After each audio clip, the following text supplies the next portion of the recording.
خوش خیالی حقیقت کا بدل نہیں۔ سڑک پر مجمع 21 نمبر کی بس کا انتظار کر رہا تھا۔ اتنے میں ایک بس آتی دکھائی دی اور سارے لوگ اس کی طرف دوڑ پڑے۔ اوہ، یہ تو 12 نمبر کی بس ہے۔ بورڈ دیکھ کر ایک شخص بولا۔ 12 کو 21 کر لو اور چلے جاؤ، دوسرے نے کہا۔ ظاہر ہے کہ یہ صرف مذاق تھا۔ کوئی شخص ایسا نہیں کرے گا کہ کھرپا مٹی لے کر بس پر اپنا مطلوبہ نمبر لکھے اور اس پر بیٹھ کر سمجھے کہ اب وہ اپنی منزل کی طرف روانہ ہو گیا ہے۔ یہ ہندسے کا فرق نہیں، حقیقت کا فرق تھا، اور حقیقت کے فرق کو ہندسے کے فرق سے بدلا نہیں جا سکتا۔ یہ بات اپنی ذاتی زندگی کے معاملات میں ہر شخص جانتا ہے، مگر عجیب بات ہے کہ ملت کے رہنما جب ملت کا مسئلہ حل کرنے کے لیے اٹھتے ہیں تو وہاں وہ اس انتہائی معلوم حقیقت کو بھول جاتے ہیں۔ شاید اس لیے کہ وہ چاہتے ہیں کہ ہندسے کو بدل کر وہ اس کام کا کریڈٹ حاصل کر لیں جو اسباب کی اس دنیا میں صرف حقیقت کو بدلنے کے نتیجے میں کسی کو ملتا ہے۔ ایک ایسا سماج جہاں امتیاز اور لیاقت کی بنیاد پر لوگوں کو درجات ملتے ہیں۔ ہم مراعات اور تحفظات کے عنوان پر کانفرنس کر رہے ہیں۔ ایک ایسا نظام جہاں علمی اور اقتصادی طاقت کے بل پر قوموں کے فیصلے ہوتے ہیں۔ ہم احتجاج اور مطالبات کے پوسٹر دیواروں پر چپکا رہے ہیں۔ ایک ایسی دنیا جہاں زبان و بیان نے بالکل نیا انداز اختیار کر لیا ہے۔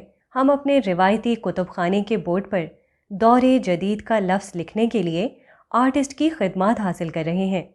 ایک ایسا زمانہ جہاں عالمی ذہن نے سیاست کو سیکولر بنیادوں پر قائم کرنے کا فیصلہ کر رکھا ہے۔ ہم عوام کا ذہن بدلے بغیر بیلٹ باکس سے اسلامی نظام برآمد کرنے کا خواب دیکھ رہے ہیں۔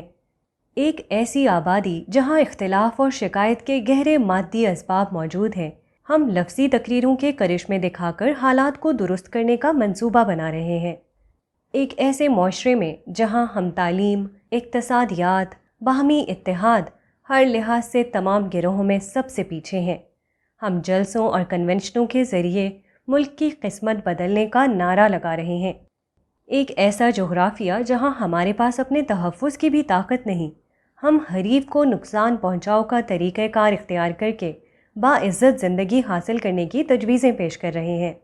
اس قسم کی تمام باتیں اسی طرح بے معنی ہیں جس طرح 21 نمبر کی بس پر 12 نمبر لکھ کر اپنی منزل کی طرف سفر شروع کرنا۔ موجودہ دنیا میں ہر چیز ممکن بھی ہے اور ناممکن بھی۔ کسی چیز کو اگر اس کے فطری طریقے سے حاصل کرنے کی کوشش کی جائے اور اس کے لیے ضروری اسباب فراہم کر دیے جائیں تو اس کا حصول اسی طرح ممکن ہو جاتا ہے جیسے رات پوری ہونے کے بعد سورج کا نکلنا۔ لیکن اگر فطرت کے مقررہ طریقے سے انحراف کیا جائے اور مطلوبہ چیز کے مطابق ضروری اسباب جمع نہ کیے جائیں تو اس کے بعد ناکامی اتنی ہی یقینی ہو جاتی ہے جتنی پہلی صورت میں کامیابی۔ عالم فطرت پر یہ انسان کا حق ہے کہ وہ اس کو کامیاب کرے، مگر وہ کامیاب اس کو کرتا ہے جو اس کی مقررہ شرائط کو پورا کرنے کے لیے تیار ہو۔